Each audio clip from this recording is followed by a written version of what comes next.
Assalamualaikum warahmatullahi wabarakatuh. Perkenalkan, nama saya Nur Hasan dari Prodi Manajemen Informatika. Dalam video ini atau dalam tugas video ini saya ingin menjelaskan gaya kepemimpinan egaliter dari pengertiannya, ciri-cirinya, sampai dengan contohnya. Gaya kepemimpinan egaliter mungkin sudah tidak asing lagi dengan beberapa kepemimpinan seperti demokratis atau yang gaya otoriter. Namun bagaimana dengan gaya kepemimpinan egaliter? Buat sebagian besar orang, gaya kepemimpinan egaliter memang sedikit asing, bahkan mungkin baru beberapa kali mendengar istilahnya. Namun meskipun kurang terkenal dalam kalangan umum, gaya kepemimpinan ini rupanya dapat memberi pengaruh yang sangat baik atau berefek baik ya dalam perkembangan sebuah organisasi. Dalam ciri khas kepemimpinan egaliter, dari ciri khas yang terdapat pada pemimpin egaliter. Pemimpin egaliter adalah pemimpin yang sangat rendah hati serta tidak pernah menempatkan dirinya sebagai petinggi atau golongan elit yang tidak dapat terjangkau oleh bawahannya. Sebaliknya, pemimpin egaliter ini memposisikan dirinya itu layaknya orang lain yang ia pimpin ataupun setara dengan masyarakat kebanyakan. Dengan demikian, meskipun pada hakikatnya pemimpin ini mampu memberi peran yang sangat besar, ia tetap tidak ingin terlihat menonjol pada bawahannya atau sangat mencolok pada bawahannya. Dengan sifat yang seperti ini, maka tidak heran jika pemimpin gaya egaliter juga menjadi pemimpin yang sangat bawahannya cintai atau dicintai oleh bawahannya. Selain itu, setiap bawahan ataupun masyarakat yang ia pimpin secara otomatis akan melakukan apa yang ia tugaskan dengan baik serta tanpa merasa terpaksa. Ciri ini sangat berbeda jika dibandingkan dengan beberapa gaya kepemimpinan yang sudah terkenal tentunya di negeri ini seperti otoriter. Sebab dalam gaya otoriter, pemimpin memiliki peran tunggal dalam mencapai sebuah tujuan, termasuk dalam proses untuk membuat strategi-strateginya.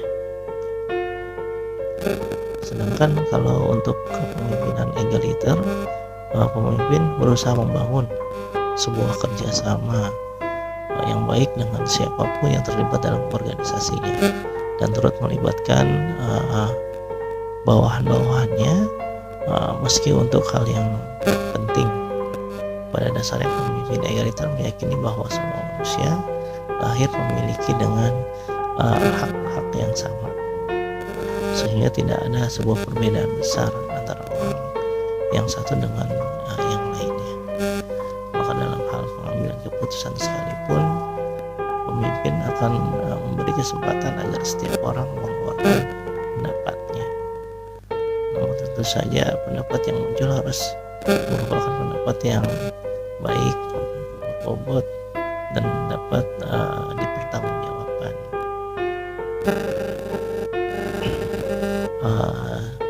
Sederhananya, kepemimpinan egaliter itu tidak mengenal yang namanya batasan usia, status sosial, jabatan, etnis, agama, ataupun hal yang lainnya yang kerap menjadi pembeda antara yang satu dengan yang lainnya. Ada contoh dari pemimpin-pemimpin yang pernah memimpin negeri ini.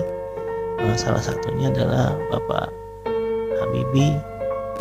Beliau merupakan seorang cendekiawan sekaligus mantan Presiden Republik Indonesia yang ketiga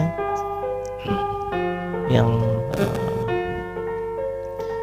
dalam kepemimpinannya ini terkenal dengan pemimpinan yang demokratis, di mana ia terbuka dengan pendapat orang lain. Namun di samping itu, Bapak Habibie juga salah satu tokoh pemimpin dengan gaya yang egaliter. Hal ini diungkapkan oleh peneliti senior dari The Habibie Center yang didirikan oleh Bapak Habibie sendiri, sekaligus seorang yang telah cukup lama bekerja dengan Bapak Habibie sendiri. Kemudian yang kedua ada Bapak Profesor Saleh Palu. Meskipun nggak terkenal seperti Bapak Habibie, beliau termasuk pemimpin yang memiliki peran dalam dunia pendidikan di Indonesia. Mengingat beliau adalah seorang rektor di Universitas Makassar. Menurut beliau, jika kita bandingkan dengan otoriter, egaliter merupakan gaya kepemimpinan yang cocok, khususnya di perguruan tinggi. Sebab dengan demikian, maka tidak akan ada batasan antar pemimpin dan bawahan. Dengan demikian, visi dan visinya akan tercapai dalam satu tujuan. Salah satu bukti menerapkan gaya kepemimpinannya dengan adanya waktu pertemuan langsung dengan dosen-dosen fakultas sebelumnya, dan berkesempatan untuk menyampaikan aspirasinya. Kemudian kesimpulan dari yang tadi saya sampaikan,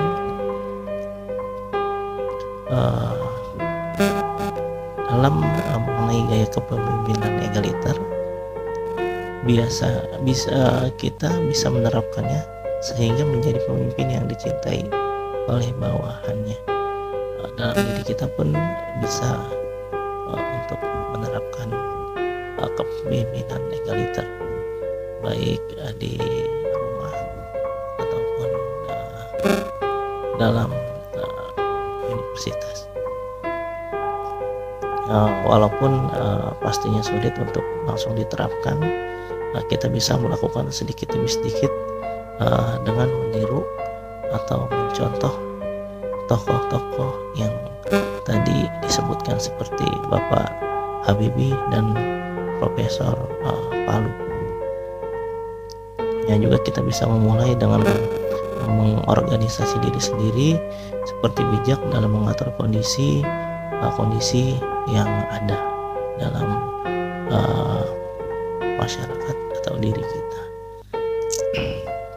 Mungkin dalam penjelasan dari kepemimpinan egaliter sampai di sini cukup sekian.